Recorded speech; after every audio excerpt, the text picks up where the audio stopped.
আসসালামু আলাইকুম। কলিং বিষয় মালয়েশিয়া বরাবরের মতো আমি আছি আরএস হৃদয়। তো আজকের ভিডিওতে আমি আলোচনা করতে আসছি যে প্লান্টেশনে যারা আসবেন অনেকের মেডিকেল হয়ে গেছে।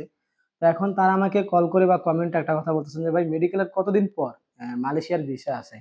তো এই বিষয় নিয়ে কিন্তু আমার এমনিতেও একটা ভিডিও আছে যে মেডিকেল করার কতদিন পর মালয়েশিয়ার ভিসা আসে। তারপরেও এখন ২য় বার আবার করতেছি আপনাদের সুবিধার্থের কারণে।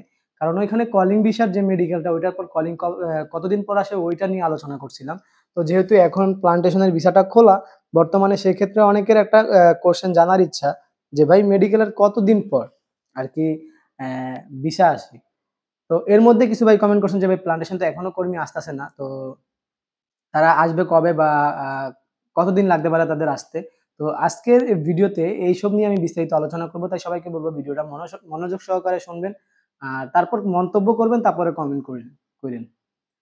আ সম্প্রতি সময় সবাই জানেন যে মালয়েশিয়ার যে প্লান্টেশন এর ভিসাটা ওইটা কিন্তু এখন বর্তমানে উন্মুক্ত আছে আর সাবা সারোয়ারকে। তো মালয়েশিয়ার একটা রুলস আছে মেডিকেলের ১৫ দিন থেকে শুরু করে ৩০ দিনের মধ্যে আপনার যে ভিসা কার্যক্রমটা ওইটা আসে। তো যেহেতু প্লান্টেশনের ভিসাটার সময়টা খুবই স্বল্পতা। তো আমি কিছু রিক্রুটিং এজেন্সির সাথে কথা বলছি। তো তাদের সাথে কথা বলার পর যেটা বুঝতে পারলাম কবে থেকে মেডিকেলের রিপোর্ট আসবে সরি মেডিকেলের রিপোর্ট আসার পর ভিসা লাগতে কতদিন সময় লাগে তাদের সাথে একটু আলোচনা করলাম।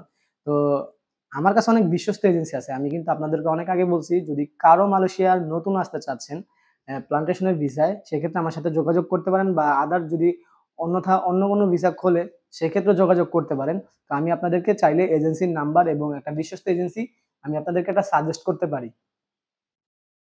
তো ১ম এ কিন্তু আমি বলছি ১৫ থেকে ৩০ দিনের মতো লাগে ভিসা আসতে। কিন্তু প্লান্টেশনেরটা একটু ব্যতিক্রম। অ্যা এজেন্সি আমাকে যেটা বলল যে, আপনার মেডিকেলের রিপোর্ট আসার পর ১৫ দিন মেবি সময় লাগে। তারা অলরেডি আবেদন করছে। হয়তো ১৫ থেকে ২০ দিনের মধ্যে এসে পড়বে। তো তাদের কাছে যখন আমি ডেট জানতে চাইলাম, তারা বলল ডিসেম্বরের ১৫ তারিখের মধ্যে এ এ সকল প্লান্টেশনের ভিসা এসে পড়বে। কারণ জানুয়ারিতে খুবই কম স্বল্পতার মধ্যে কিন্তু কর্মীদের আসতে হবে। সেক্ষেত্রে তারা প্রসেসিং তাড়াতাড়ি করতেছে। তো শর্টকাটলি বলে দিলাম। আর যারা বলেন ভিডিও নাকি লং করি, তো অনেকেই পছন্দ করে না লং ভিডিও। তো সবাইকে বলব ভাই একটু লং ভিডিও করতে হয়। কারণ অনেক আলোচনা কমেন্টে থাকে তো সবার কমেন্টে রিপ্লাই দিতে গেলে ভিডিওটা অনেক বড় হয়ে যায়। আর এরপরে আমি নেক্সট ভিডিওতে বিস্তারিত আলোচনা করব যে যারা প্লান্টেশন এর ভিসাতে আসবেন, সেখানে কাজের সুবিধা কেমন? যদি আপনি কাজ না পারেন সেক্ষেত্রে কি আপনাকে মালয়েশিয়া থেকে কি আপনাকে বাংলাদেশে পাঠিয়ে দিবে? এবং প্লান্টেশন এর ভিসাতে বেতন বা সেলারি কেমন আসে? যারা কলিং আসে তাদের মতো সেম বেতন আসে কিনা?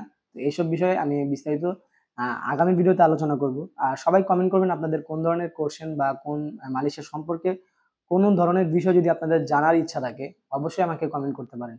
তো এই ছিল আমার আজকের মতো ভিডিও। ভিডিওটি ভালো লাগলে অবশ্যই চ্যানেলটি সাবস্ক্রাইব করবেন। ফেসবুক থেকে দেখে থাকলে লাইক, কমেন্ট, শেয়ার করবেন। তো দেখা হবে পরবর্তী ভিডিওতে। সে পর্যন্ত সবাই ভালো থাকবেন, সুস্থ থাকবেন। আল্লাহ হাফেজ।